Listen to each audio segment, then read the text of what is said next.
Cuidado, tiro al blanco.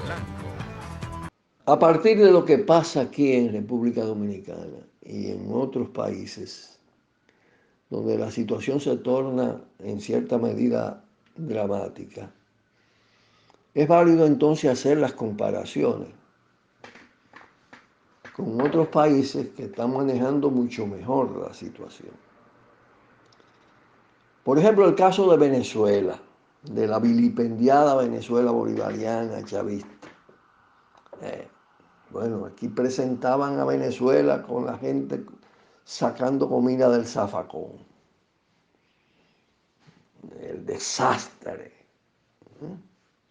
Sin tener en cuenta que las dificultades venían además, sobre todo por la agresión de Estados Unidos, por el que sigue, se arrecia, aún en medio del tema del coronavirus. Pues en Venezuela hay 32 infectados y 6 muertes al día de hoy. Comparen. Cuba, país muy abierto al tema del turismo, que eso también tiene sus vulnerabilidades. Cuba, 396 casos y 11 muertes. Y 11 muertes. Nicaragua, 5 casos y 1 muerto. Esa cifra es un poco más atrás, porque no conseguí la de más actualidad. Pero ustedes ven el tema, ¿no? El cuadro es muy golpeante aquí, en Honduras, en Ecuador. Y es bueno también hacer la comparación en términos del número de habitantes.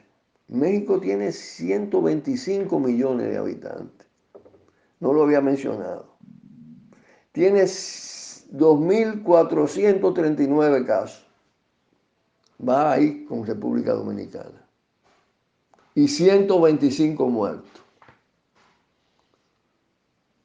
Eso tiene mucho que ver cómo aborda el gobierno de López Obrador la situación y cómo ha enfrentado las políticas neoliberales.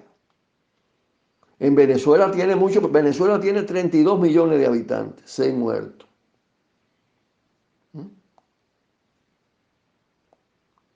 ¿Cómo es?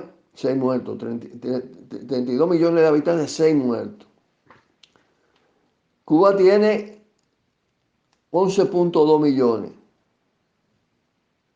cerca de lo de aquí. Tiene 11 muertos. Mientras, por ejemplo, Colombia tiene 50 millones de habitantes, tiene 32 muertos, comparado con Venezuela, está atrás. Tiene 1.400 contaminados, infectados. Ecuador se disparó mucho más, a casi 2.000 contaminados, con 17 millones de habitantes, 60 muertos.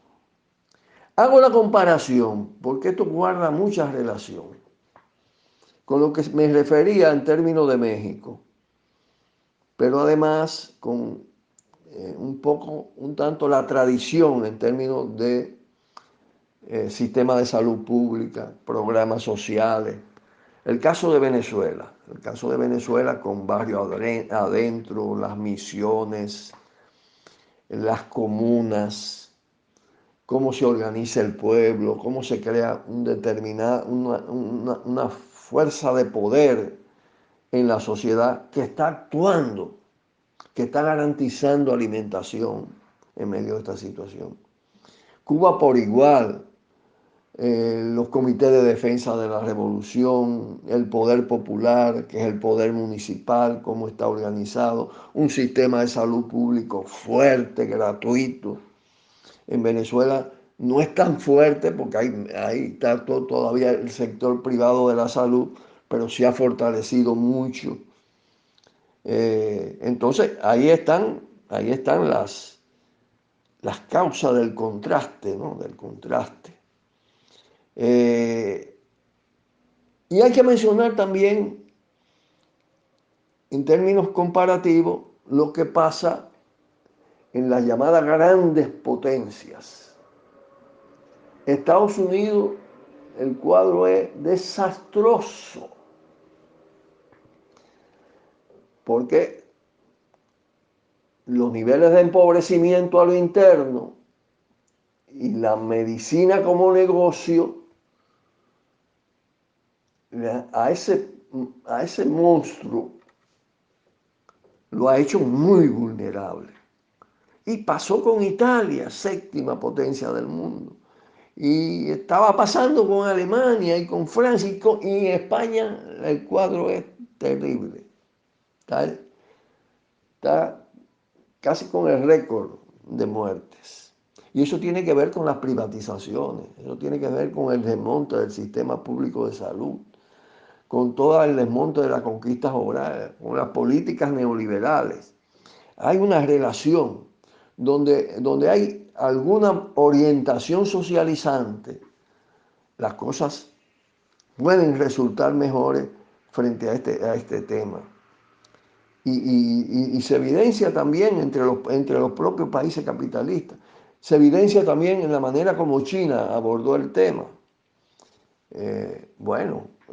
China, donde impacta inicialmente, tiene un balance de 3.000 muertos, controló la pandemia, mientras que Estados Unidos va por encima de los 10.000 y con el proceso desatado. Todo esto nos remite a la perspectiva, es decir, y a las respuestas necesarias. Claro, nosotros tenemos un nivel de indolencia por intereses creados de los que detentan el poder, tanto el poder institucional como el poder de facto, de hecho, que implica las grandes corporaciones, las grandes empresas, los grandes capitales del país. Es vergonzoso que mientras en las primeras medidas insuficientes, limitadísimas, el gobierno hace 2 préstamos y le quita 12.000 millones a los trabajadores, y el monto total que ha aportado las élites empresariales del país está en los 543 millones de pesos. 43 millones de pesos frente a 32.000 obtenidos de los otros. Y ese Estado, que es un Estado al servicio de lo privado, y de lo privado en los dos sentidos, de los que se hacen capitalistas, se hacen ricos del Estado, robándole al propio Estado, y de los que se asocian al mismo tiempo con ellos para ampliar su fortuna, que es el gran capital privado. Entonces, ese Estado, si no recibe una presión enorme y hay que seguírsela haciendo, pues nos quedamos en una situación muy difícil, pero hay que enfrentarlo con determinación. Nos tenemos que despedir por hoy, le damos un fuerte abrazo y hasta mañana, que habrá tiro al blanco. Cuidado, tiro al blanco.